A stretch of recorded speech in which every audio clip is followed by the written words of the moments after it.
आप Facebook, Instagram और WhatsApp के ऊपर सही अंदाज में ऑडियंस की सिलेक्शन किस तरह कर सकते हैं ताकि आपको अच्छे क्वालिटी के रिजल्ट्स भी मिले।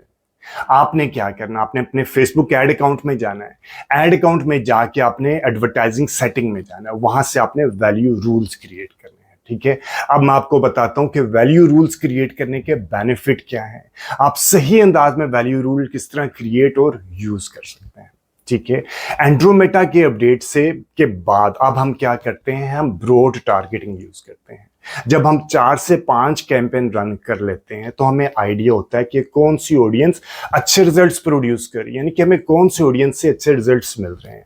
हमें मेल से अच्छे रिजल्ट्स मिल रहे हैं या फीमेल से अच्छे रिजल्ट्स मिल रहे हैं, हमें कौन से एज ग्रुप से अच्छे रिजल्ट्स मिल रहे हैं। ठीक है, हमें कौन सी लोकेशन से अच्छे रिजल्ट्स मिल रहे हैं, हमें कौन सी प्लेसमेंट से अच्छे रिजल्ट्स मिल रहे हैं, यानी कि हमें फीड से अच्छे रिजल्ट्स मिल रहे हैं, स्टोरी से अच्छे रिजल्ट्स मिल रहे हैं या रील से अच्छे रिजल्ट्स मिल रहे हैं। इसी तरह हमें यह भी आइडिया हो जाता है कि आईफोन यूजर से या एंड्रॉइड यूजर से हमें अच्छे रिजल्ट्स मिल रहे हैं। ठीक है, या हमें डेस्कटॉप यूजर से या मोबाइल यूजर से अच्छे रिजल्ट्स मिल रहे हैं। ये सब चीजों का हमें आइडिया हो जाता है 4 से 5 कैंपेन रन करने के बाद। लेकिन जैसे ही हम इनकी मैनुअल सेटिंग करते हैं, ऑडियंस की मैनुअल सेटिंग करते हैं, तो फेसबुक हमारे रिजल्ट्स को ड्रॉप कर देता है, हमें अच्छे रिजल्ट्स नहीं देता। ठीक है, तो इसका बेहतरीन सोल्यूशन क्या है? इसका बेहतरीन सोल्यूशन है कि आपको अब आइडिया हो चुका है कि कौन सी ऑडियंस आपको अच्छे रिजल्ट्स दे रही है। ठीक है, कौन सा एज ग्रुप, कौन सा जेंडर, कौन सी प्लेसमेंट, मोबाइल यूजर कौन सा अच्छा रिजल्ट्स आपको दे रहा है। ठीक है, अब आपने उसकी बेस पे वैल्यू रूल्स क्रिएट करने हैं। आपने अपने फेसबुक को बताना है कि इस ऑडियंस को आपने ज्यादा वैल्यू देनी है क्योंकि आपको इससे ज्यादा अच्छे रिजल्ट्स मिल रहे हैं। ठीक है जी, तो अभी अपने सिस्टम में आपको जाके दिखाता हूं कि आप वैल्यू रूल्स किस तरह क्रिएट कर सकते हैं और किस तरह यूज कर सकते हैं। लेकिन अगर अभी तक आपने मेरे YouTube चैनल को ही सब्सक्राइब नहीं किया तो अभी मेरे YouTube चैनल को सब्सक्राइब कर लें।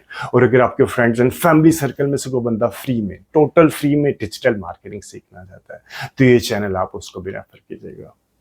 आपने अपने गूगल एड अकाउंट में आना है। गूगल एड अकाउंट में आके आपने यहाँ पे आके एडवर्टाइजिंग सेटिंग जो यहाँ पे क्लिक करेंगे। क्लिक करने के बाद आपके सामने ऑप्शन आएगी वैल्यू। तो आपने यहाँ पे वैल्यू रूल्स के ऊपर क्लिक करना है, फिर आपके सामने ये इंटरफेस आ जाएगा। ठीक है, आपने यहाँ पे क्रिएटर रूल सेट यहाँ पे क्लिक करने के बाद ये इंटरफेस आपके सामने आएगा। इस पॉपअप के ऊपर आके आपने सबसे पहले सिलेक्ट क्राइटेरिया आपने, यानी कि फॉर एग्जांपल अगर आपका ई कॉमर्स का बिजनेस है तो आपने कन्वर्जन लोकेशन रखनी है वेबसाइट। ठीक है, आपकी वेबसाइट ई कॉमर्स के लिए वेबसाइट ही चलती है। और अगर आपका प्रॉपर्टी या कोई ऐसा काम है जहाँ पे आप इंस्टेंट फॉर्म यूज करते हैं तो आप इंस्टेंट फॉर्म भी यूज कर सकते हैं। ठीक है, आपने यहाँ पे वेबसाइट रखी, उसके बाद आपने ऐड क्राइटेरिया। ठीक है, ऐड क्राइटेरिया में आपके सामने डिफरेंट ऑप्शन आएंगे। आप एज भी रख सकते हैं, आप जेंडर भी लेके आ सकते हैं, आप device platform, mobile operating system, location, placement, हर एक के ऊपर आप रूल डिफाइन कर सकते हैं। अगर और मैं आपको बार बार ये आप रूल उस वक्त डिफाइन कीजिएगा जब आप कम से कम अपने एड अकाउंट से 4 से 5 कैंपेन रन कर लें। सेम प्रोडक्ट की 4 से 5 कैंपेन रन कर लें, फिर आपको आइडिया होगा कि कौन सी एज, कौन सा जेंडर, कौन सा डिवाइस प्लेटफॉर्म, कौन सा mobile operating system, location, placement से आपको अच्छे रिजल्ट्स मिलते हैं। फॉर एग्जांपल आपने एज के ऊपर क्लिक किया। एज के ऊपर क्लिक करने के बाद अगर आपको लगता है कि 25 से 34 इयर्स की एज आपको अच्छे रिजल्ट्स दे रहे हैं तो आपने सिंपली इसके ऊपर क्लिक करना है और टैप से। ठीक है, अब आप इसको बता रहे हैं कि इंक्रीज बिड बाय 50%, आप 50 की जगह पे 60-70% भी लेके आ सकते हैं। इसका मतलब क्या है? इसका मतलब है कि आप इसको बता रहे हैं वैल्यू रूल्स क्रिएट करें, create rules to tell us how, यानी to tell Facebook how much more certain audiences, placements and conversion locations are worth to your businesses. ठीक है, our system will optimize for outcome based on these rules। यानी कि आप उसको बता रहे हैं कि 25 से 34 साल के लोगों के लिए जब आप बिड करेंगे तो आप 50% या 60% को ज्यादा लेके आते हैं। इसी तरह आप उसको जेंडर के ऊपर भी लेके आ सकते हैं। आप जब मैं बार बार कह रहा हूँ, जब आप अपने कैंपेन के रिजल्ट्स को रिव्यू करेंगे 4 से 5 कैंपेन बाद आपको आइडिया हो जाएगा कि फीमेल आपके प्रोडक्ट के हिसाब से फीमेल ज्यादा अच्छे रिजल्ट्स प्रोड्यूस करेंगे या मेल करें।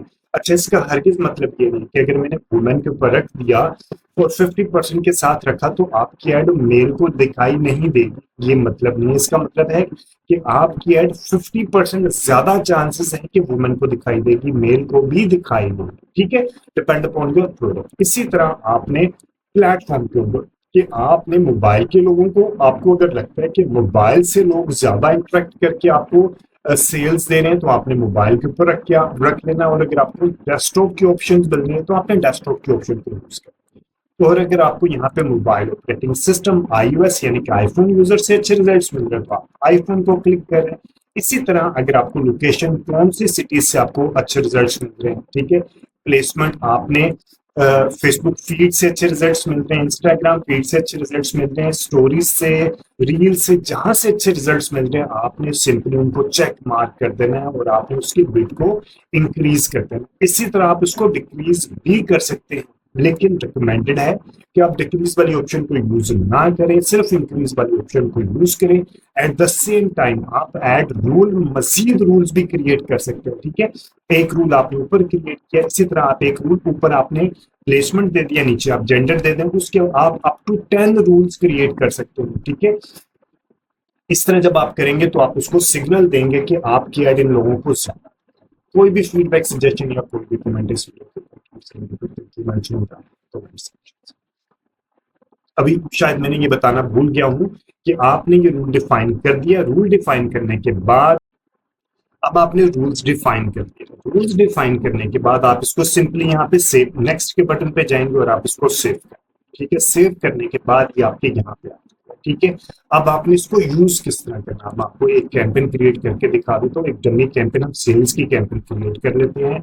मैं क्रिएट कैंपेन के ऊपर गया, सेल्स के ऊपर गया, डायरेक्ट चले जाते हैं ऑडियंस के ऊपर, क्योंकि ये रूल्स आपको ऑडियंस में जाके दिखाई देगा। ऑडियंस के ऊपर आए, ऑडियंस के ऊपर आने के बाद ये रूल्स आपको किसी जगह पे दिखाई नहीं देगा, ठीक है। आपने कैटलॉग सेल्स के अंदर जाके शो मोर सेटिंग्स के ऊपर क्लिक करेंगे और यहाँ पे आपको ये रूल्स मिलेगा, वैल्यू रूल्स। आपने सिंपली अप्लाई रूल सेट के ऊपर क्लिक करना और यहाँ पे क्लिक करेंगे तो आपने जितने भी रूल्स डिफाइन किए होंगे वो आपको यहाँ पे दिखाई देगा। आपने सिंपली इसके ऊपर क्रिएट कर देना है, क्लिक कर देना, और अब आपका यहाँ पे रूल्स डिफाइन हो जाएगा। यानी कि आपने जो भी बताया कि किस एज के ऊपर, जेंडर के ऊपर, प्लेसमेंट, लोकेशन या कन्वर्जन लोकेशन के ऊपर आपने डिफाइन किया, वो उसके ऊपर अप्लाई हो जाएंगे और उम्मीद है आपको अच्छे रिजल्ट्स भी मिलेंगे।